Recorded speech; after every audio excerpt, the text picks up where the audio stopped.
Right, we're with the Welling United manager for this evening, Hugo Langton, after a 5-1 defeat at Corinthian Casuals.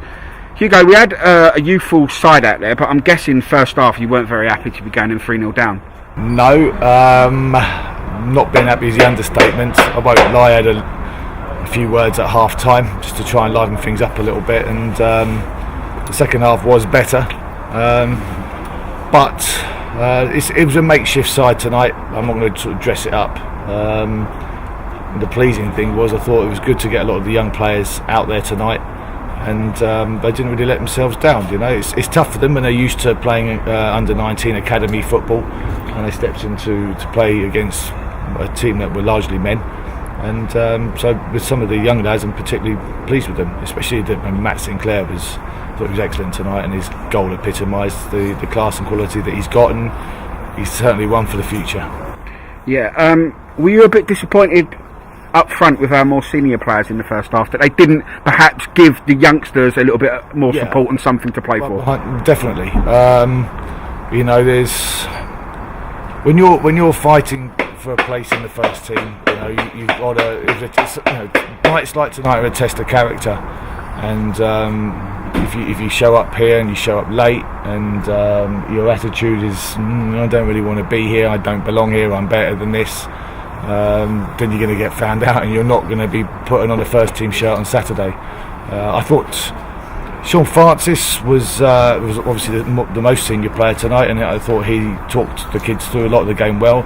Adam Everett came in tonight and done a favour for us, and I thought Adam played very well. He did, and I put him up front in the second half because I wanted him to go and have a bit of a row. You know, I want things to stick, and can he try and bring Matt Sinclair more into the game? Can we get the wingers on the ball a bit more? And I just said to him, you know, he's 35 years old, he hasn't played a lot lately, and he ran around like he was 18, 19, and it would have been lovely if he had a shot from distance that went just wide, and it would have been lovely for him had he scored tonight. But I felt in the first half as well, the wingers, the two wide players weren't playing wide and weren't doing their jobs. In the second half they did it better, but tonight really overall, the result aside obviously, which is disappointing because you know I hate losing any game. I hate losing a game of Monopoly with my family on Christmas Day, but the way I've got to look at this tonight is that first and foremost we have got this game on to clear some suspensions, and that's the key thing. Can you clarify that, Hugo? What players are you expecting back on Saturday? As far as I'm aware, Jamie Coyle, Jack Jebb and Parky are all now served their suspensions. So they couldn't play tonight, basically? They couldn't play tonight, so the suspensions are done. The only outstanding one now will be Dylan Barnes, who's now got 2 games. Are we looking at? Have we got a keeper sorted out for Saturday? We have. I can't say who that is yet because obviously it's got to come through the right channels. Right. But you believe we've sorted that out? We have. Yeah, we've definitely sorted it out. He's a very good goalkeeper who was. I can tell you he was released from his club on transfer deadline day and didn't have time to get himself a club. Okay. So he's a free agent, and he's going to come and play for us, and we'll see how that goes. And obviously Dylan will then become available again in January, and we'll see where we are in that situation. So we're happy with the business we've done. So we're taking a goalkeeper till January, are we? Absolutely. I'm not 100% sure, but I think this keeper may have something lined up to go back into the pro game in January, but he's going to come and play for us until then. Okay, excellent. We'll talk about Matt Sinclair's goal. That was something special, Hugo. Wow, I thought he was excellent all night, and he's picked the ball up on the edge of our own area, and he's driven up the pitch. I don't know how many players he beat, and he's drilled it into the top corner. I mean, what a goal. I hope you got it on film, I'm Absolutely. sure. I mean, it's going to be in goal of the month, and it'll probably be in our 12 for the goal of the season as well. Is that good, yeah? I think he's probably, that will take some beating for goal of the month, and I think the lad's 19 years old, and he showed maturity, not just with the goal, but with his overall play tonight and his enthusiasm. And he did well for us in pre-season at times? We didn't see a great deal of him. He played in the very first game at Welling Town, didn't he? And he did well, but he's certainly one for our future, and I'm really excited about him. I thought, and also the other guys that played the full 90, he had the right back, Luke West. I don't think he did too much wrong tonight, and he did very well. You got the James Baird, the little fellow in midfield. You know, he tried to get on the ball, and he competed. He won headers. Bearing in mind, no disrespect to him, he's not a 6-footer. He's more of a 5-footer, but he did well, you know. And the more kids we brought on as the game went on, It was a great experience for them tonight.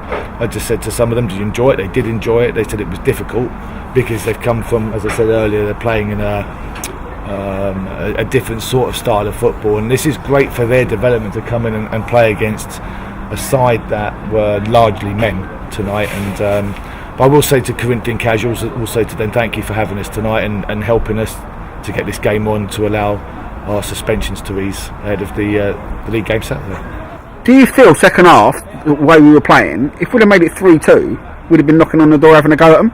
Definitely. I said had Adam Everett's one gone in, that would have been decent. There's a few things that some of the players need to learn, and when you're a winger and you drive into the final third and you've got players in the box, you don't stop, and stop the ball dead and take 5 seconds to make your decision, because then you're allowing players to get back in. And had that ball come in earlier, Adam Everett probably would have died to get on the end of it, and there's just little things that these younger players need to learn, but that's what we're here for. But had it gone back to 3-2, who knows what might have happened, but sadly it wasn't. There were some Welling supporters here tonight in the crowd of 46, so we'll thank them for turning up. Well, yeah, fair play. But I know for one, Davey and Sally were here, and they go everywhere. So thanks for them for turning up, supporting the lads. Absolutely, And we've also got a few others. There's at least 5 or 6 in the crowd of 46. I thought that was quite a good effort. What a great effort! When they knew as well it was going to be a makeshift team, and all the support we get home and away, we can't thank people enough. And we'll also look ahead now to Saturday. We won 3 on the trot in the league. Very briefly, what are we looking for against Chippenham? And have we seen much of them? Do we know what they do? Do we know what we've got to do against them? Yeah, we've done our homework, as we always do on every side, and we've prepared. And obviously the majority of the team trained tonight with Jamie and Jack, and they would have prepared the team. And we'll look forward to the game, and hopefully we'll try and keep our run going and find a way to win. And hopefully it's time get the fans right behind us. We're on a little run now. We're going well. We've lost 1 in 10 or whatever, won 3 on the trot. We can all get together now, can't we? Kick on a bit, because the playoffs. We're getting towards the playoffs now, Hugo. So it's a time where we can sort of make our season go the right way. There's a long way to go. If we can, I think the initial thing for us will be if we can make sure we're in and around it or within touching distance of it when you go into January, February, then you give yourselves a chance. So I think we've got enough quality, and the players were disappointed, as we all were. We didn't have a game last Saturday to play. That's why we played against Homestead on Tuesday, and we got what we wanted out of the game. Important things about Tuesday as well, so I don't think we've really spoken about it, is that Tom Bradbrook got 45 minutes and a hat-trick. Great hat-trick. No one seen Bradley Goldberg? He trained. He was doing his bits with Craig Lewis, and if Bradley's come through tonight's training with no ill effect, he'll certainly be in the squad for Saturday. So, was there a possibility of him coming here and playing a few minutes, or was that? No, he didn't think it was worth it tonight. The key thing was he's got to have a pain-free week, and if he's pain-free after tonight, then we'll be able to put him back in. So we've got to make sure that we don't hurry players in tonight. And I know it sounds a bit daft, but with 2 days difference, that may have made a difference to Brad, and we've got to make sure that we have Brad fit for the rest of the season. We don't want him to bring him back and then we lose him for another 2 or 3 months, because the lad's full of goals. We saw some good glimpses of him before he got injured, and I know Brad so well, and I know what he's capable of, and he's absolutely chomping at the bit to get back in, because he's got goals in him, and I can't wait to see him do what we know he can do, and I know he cannot wait to get back on the pitch. Well, let's hope we kick on and have another win on Saturday, and thanks for talking to us tonight, Hugo. No, thanks for coming, and obviously to the 6-7 guys that came and supported the team. Thank you very much. Cheers, mate.